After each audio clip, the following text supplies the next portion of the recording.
What's going on, guys? Back with another What's in the Shop. Well, we are a few days away from Halloween, so I already did a Halloween What's in the Shop, so I decided maybe I should do one more to kind of show you guys what I've got going on right now. I do have a few new items I wanted to share with everybody. I guess we'll start with this one right here. This is one of my next projects for Christmas. It is partially complete, and it is a Krampus mask. So I'm going to make a Krampus, and it's made out of cloth mache and paper mache and some other materials. It's got polyclay teeth. I've never had time to really finish this, but I'm going to get around to finishing it this year. So I just kind of wanted to share it. It's pretty cool. It fits over my head. I'm going to finish it up, make the horns, fur it out, and make this cool Krampus mask for Christmas. I definitely plan on sharing that at a later date. But in years past, when I get together with family for Christmas, I do a white elephant. And usually every year I make something special for white elephant for people. Maybe this year I'll make this gift here. I've done Krampus ornaments in the past for Christmas trees. I've sculpted them out of polyclay, but this is my first attempt at an actual monster mask. So that's pretty cool. I just wanted to share that with you guys. Next, I finally managed to acquire a Masters of the Universe Origins He-Man. I've seen several reviews on these. I was a huge He-Man fan as a kid. Back in the early 80s when he first came out. I believe it was my 6th birthday, I received my first He-Man, and I got Zodak, the Battling Ram, Castle Grayskull, and the Point Dread Talon Fighter. Those were some of my favorite toys to play with as a kid, and I'd continued to play with He-Man for a long time. Ironically enough, I had a ton of good He-Man collectibles, but when I was away at college, I told my mom to go ahead and sell them in a garage sale. So I was either stoned or drunk when I told her that, which was pretty silly of me looking back on it.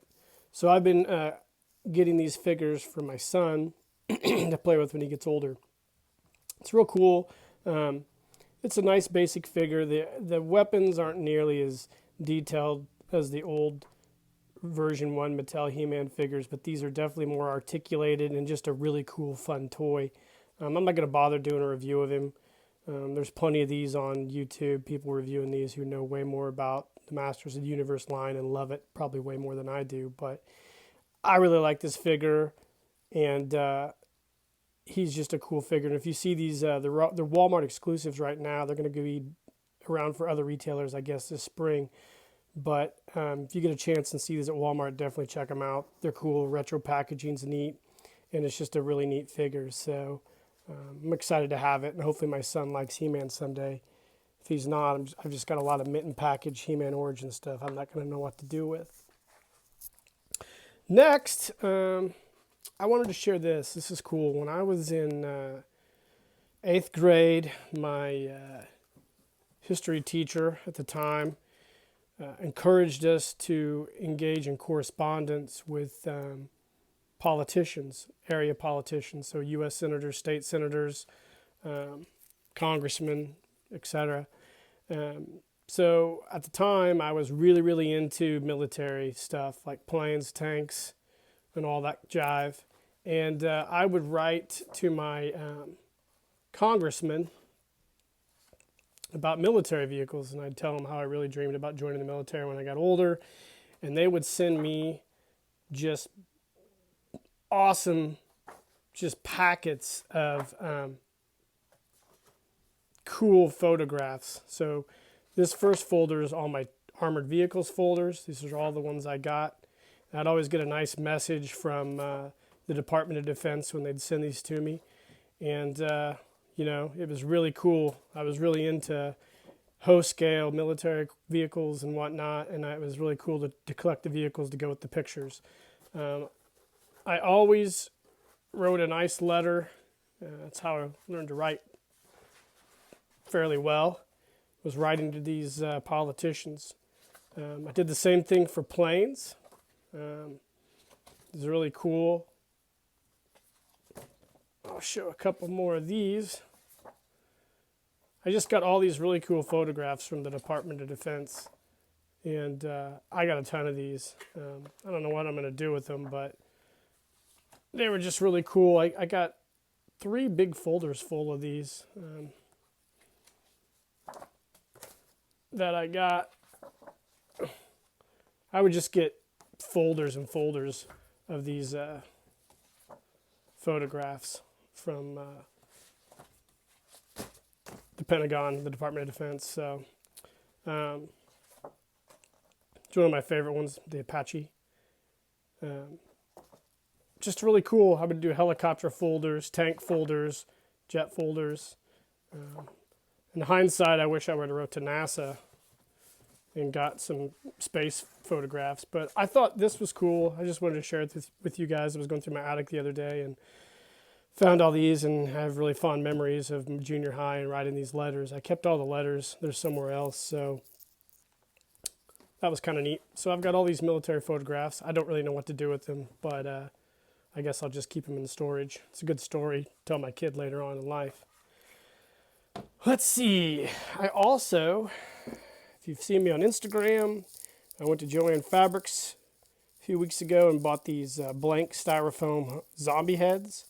And I'm in the process of painting these for my Halloween display outside. This one's a finished one. And this one I am currently working on. So this is really cool. I haven't done monster painting in probably 30 years maybe. Probably no longer than that. Probably 35 years. So I'm way better at it now. But that's kind of cool. I enjoy doing that. The original plan was me and my wife to both paint these heads. But she just said, you go ahead and do it. You seem like you know what you're doing. So next up. This is something I've had for a while and I forgot I even had it. Bought this off the Facebook for sale groups. Plan on restoring this at some point in time. My brother Bart actually had one of these when we were kids back in the late 70s. The Starbird from Milton Bradley. This was a cool thing. I remember him running around the house playing with this when I was a kid. So this is, it's almost complete. I've got the plastic wings for it. It just has this discoloration on the body. The actual electronics still work on it.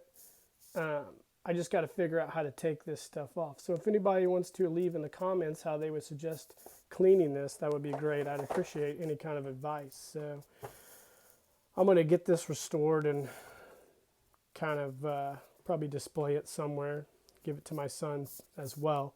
I do have an Armatron that I'm getting ready to fix at some point in time too. I'll put it in another Watts in the Shop. It's my Armatron from when I was a kid. It needs some TLC. So I got this Avenger. Put the backs on the right way here. Starbird Avenger. Such a cool vehicle. Next up, I wanted to share some things I recently acquired. Again, another muscle body figure. This Air Adventure. I plan on restoring. I only have one muscle body Air Adventure, so I got this guy at a really ridiculous price. His legs are really floppy, so I'll probably do a full restring of him, body and top. So I'm really excited to do that. I always enjoy doing the muscle bodies. There's something satisfying about it. So reflock the head and get him back in the fight at some point. I don't have the orange jumpsuit, the late issue one for him. At least I don't think I have one. So I'll probably put him in some other jumpsuit, which brings me to my next What's in the Shop. I recently got a box of goodies from Cotswold Collectibles. I got one of their duffel bags, which is pretty cool. I can't wait to share it with you guys in a photo story. It's high quality, nicely made. I don't know if you've seen them on their website, but they're really neat. I've been eyeing them for a while. Harmon Customs out of Venezuela does these amazing scuba suits. I just recently got his newly designed one, It will also be featured in one of my photo stories coming up. So I'm excited to get this out there. I really dig this suit. It's the one-piece bodysuit that fits the classic bodies. You can, again, find these on Cotswold's website. Also managed to get on Monkey Depot and buy some more dive belt weights because I recently just made some more custom dive belts. I'm going to do a couple more custom scuba suits for eBay. They seem to really be popular with people, so I'm going to throw those on there. So I got those going.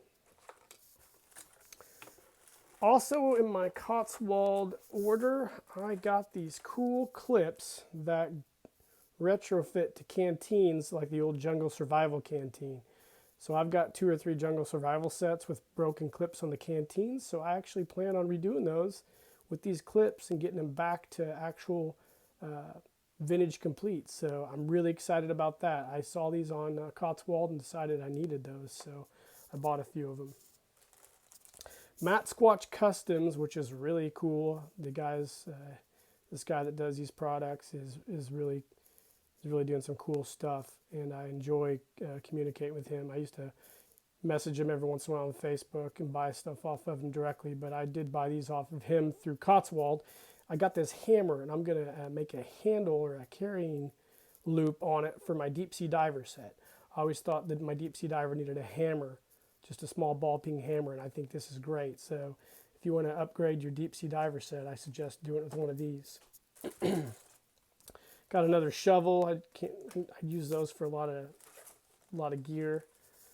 I got this cool reproduction rifle. I think it was from the Mr. Action line. I'm going to use it for a villain at some point. I've been eyeing this for a while too. It's another Matt Squatch Customs. And I got this jumpsuit, which is really cool, which is probably going to go on my air adventure when he's done. Really excited about it because I've been looking at this old Island Fighter camo jumpsuit for a while, and I was really excited to put this to use. Lastly, I bought this Matt Squatch Customs jungle, or not jungle, I guess the old G.I. Joe style rifle with a clip. And this is interesting. Probably about 5 or 6 years ago on Facebook, I debuted my jungle rifle, I called it, jungle carbine. I made it and added a AR-15 clip, retrofitted it to an old rifle, and then put an AR-15 or M16 flash suppressor on the end of this, and put it out there in a lot of photo stories, and everybody seemed to really like it a lot. And a lot of guys inquired about how I did it, and I actually ended up making 1 or 2 for some guys. But I think it's really neat that somebody actually did a production model of it. This is really well done. It's a little different than mine. It's got a smaller clip. It's a little more refined. He added a flash suppressor on the end as well. And I doubt very much he drew inspiration from mine 5 years ago. He might have, I don't know. But I was really excited to get this and add it to my collection and compare it to the one I did. I actually did 2 of these for myself. The other one's packed away, but I thought that was pretty neat that somebody else came up with that idea. So that's about all I got for you right now. I think that's about it. I've got some other stuff coming in the mail here that I'll probably do another What's in the Shop with. But for now, this is it. Halloween's just around the corner. The election's next week. That ought to be completely bananas. And the weather's turning. And COVID's on the rise, apparently. And the world's keeps spinning. So as long as they make beer, and as long as I'm able to buy it, I think we're all going to be all right. So hope you guys are doing well. Like and subscribe to the channel. Follow me on Instagram. Share these videos. And I always appreciate the feedback. Cheers, guys.